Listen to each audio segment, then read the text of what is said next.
বারা ইবনে আজিব রাদিয়াল্লাহু আনহু থেকে বর্ণিত, তিনি বলেন, রাসূলুল্লাহ সাল্লাল্লাহু আলাইহি ওয়াসাল্লাম বাইতুল মুকাদ্দাসমুখী হয়ে ১৬ বা ১৭ মাস সালাত আদায় করেছেন।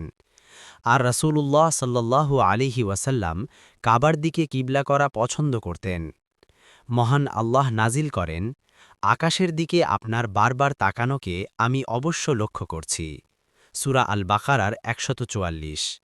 তারপর তিনি কাবার দিকে মুখ করেন। আর নির্বোধ লোকেরা, তারা ইয়াহুদী, বলত, তারা এ যাবৎ যে কিবলা অনুসরণ করে আসছিল তা থেকে কিসে তাদেরকে ফিরিয়ে দিল।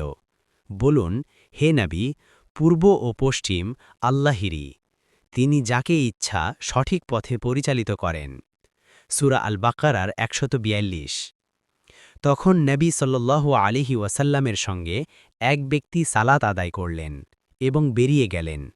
তিনি আসরের সালাতের সময় আনসারগণের এক গোত্রের পাশ দিয়ে যাচ্ছিলেন। তারা বাইতুল মুকাদ্দাসের দিকে মুখ করে সালাত আদায় করছিলেন। তখন তিনি বললেন, তিনি নিজেই সাক্ষী যে রাসূলুল্লাহ সাল্লাল্লাহু আলাইহি ওয়াসাল্লামের সঙ্গে তিনি সালাত আদায় করেছেন, আর তিনি সাল্লাল্লাহু আলাইহি ওয়াসাল্লাম কাবার দিকে মুখ করেছেন।